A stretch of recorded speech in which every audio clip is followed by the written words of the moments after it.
Hello बच्चों, आज के लेक्चर में देखने वाले हैं कोऑर्डिनेट बॉन्ड के बारे में। केमिकल बॉन्डिंग का ये टॉपिक है और कोऑर्डिनेट बॉन्ड के बारे में हम भी बोलते हैं कि it is special type of covalent bond. ठीक है, कोवेलेंट बॉन्ड जैसा हमें पता है कि जैसे ए और बी के बीच में कोवेलेंट बॉन्ड बन गया, इसको अपन सिग्मा बॉन्ड बोल सकते हैं यहाँ पर इस समय सिंगल बॉन्ड को। और यहाँ पर दो इलेक्ट्रॉन है जिनमें से एक एक इलेक्ट्रॉन ये दोनों एटम आपस में शेयर कर रहे हैं। ठीक है, तो this is type of covalent bond.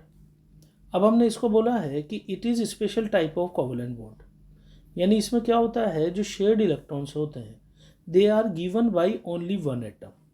यानी कि जैसे ए और बी के केस में मैं देखता हूँ तो यहाँ पर दो इलेक्ट्रॉन है ए और बी के बीच में, लेकिन ये दोनों इलेक्ट्रॉन दे रहा है ए एटम, इसलिए एरो हम रिप्रेजेंट करते हैं from A to B atom. तो जो इलेक्ट्रॉन देने वाला एटम है that is called as donor atom, और जो इलेक्ट्रॉन एक्सेप्ट करता है that is called as acceptor atom. तो हम देख रहे हैं ओजोन मॉलिक्यूल का फॉर्मेशन। तो जैसा हमें पता है कि ऑक्सीजन में क्या होता है, यहाँ पर डबल बॉन्ड होता है दो एटम्स के बीच में और दो दो लोन पेयर दोनों के पास होते हैं।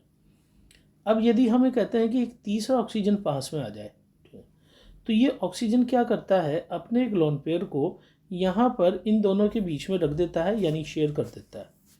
तो इस केस में मैंने क्या किया कि यहाँ पर इस ऑक्सीजन के इस लोन पेयर को हमने बीच में रखा, तो ये बन गया डोनर एटम और ये बन गया हमारा एक्सेप्टर एटम। ठीक है, तो अब इससे फ़ायदा ये हुआ कि ऑक्सीजन जिसके पास 6 इलेक्ट्रॉन थे पहले, अगर इसे 2 इलेक्ट्रॉन मिल गए तो इसका ऑक्टेट कंप्लीट हो गया। ठीक है, और यहाँ पर इस ऑक्सीजन का ऑक्टेट, यहाँ से अगर मैं देखूँ तो टोटल इसके पास भी 8 इलेक्ट्रॉन है, तो इसका ऑक्टेट ऑलरेडी कंप्लीटेड है। तो ये सब इसलिए हो रहा है ताकि इसके सामने वाला एटम भी अपना ऑक्टेट कंप्लीट कर ले। तो जैसे मैं दूसरा एग्जांपल लेता हूँ, कार्बन मोनोऑक्साइड। ऑक्सीजन के पास हमारे पास होते हैं 6 वैलेंसी इलेक्ट्रॉन और कार्बन के पास हमारे होते हैं 4 वैलेंसी इलेक्ट्रॉन। अब यदि ऑक्सीजन को ऑक्टेट कंप्लीट करना है तो ऑक्सीजन को बनाना पड़ेगा डबल बॉन्ड, यानी ऑक्सीजन ने अपने 2 इलेक्ट्रॉन यहाँ शेयर किए और यहाँ 2 लोन पेयर इसके पास बच गए। कार्बन ने भी 2 इलेक्ट्रॉन शेयर कर दिए, तो कार्बन के पास हो गए यहाँ पे 6 इलेक्ट्रॉन। तो इस समय कार्बन के पास 6 इलेक्ट्रॉन है और ऑक्सीजन के पास 8 है।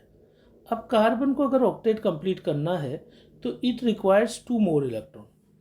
तो इस ज़रूरत को पूरा करने के लिए क्या होता है कि जो ऑक्सीजन अपना एक लोन पेयर होता है वो यहाँ पे इन दोनों के बीच में शेयर कर देता है, और जैसे ही शेयर करेगा तो ये इलेक्ट्रॉन कन्वर्ट हो जाता है कोऑर्डिनेट बॉन्ड में, जिसका एरो ऑक्सीजन से कार्बन की तरफ लगाना होता है, क्योंकि ऑक्सीजन यहाँ डोनर एटम है और कार्बन एक्सेप्टर।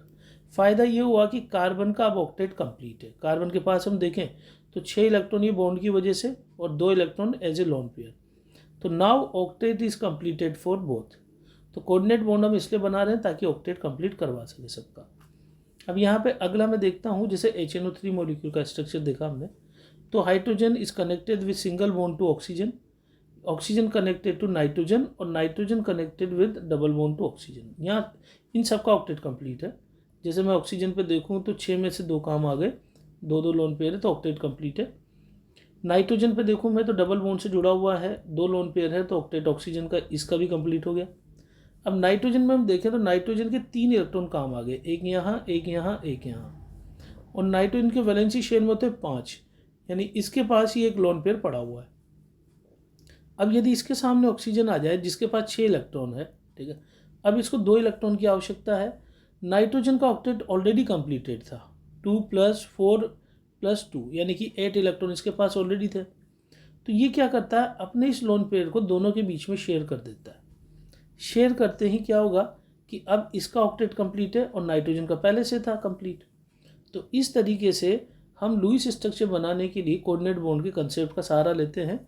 ये है हमारा कोऑर्डिनेट बॉन्ड फॉर्मेशन।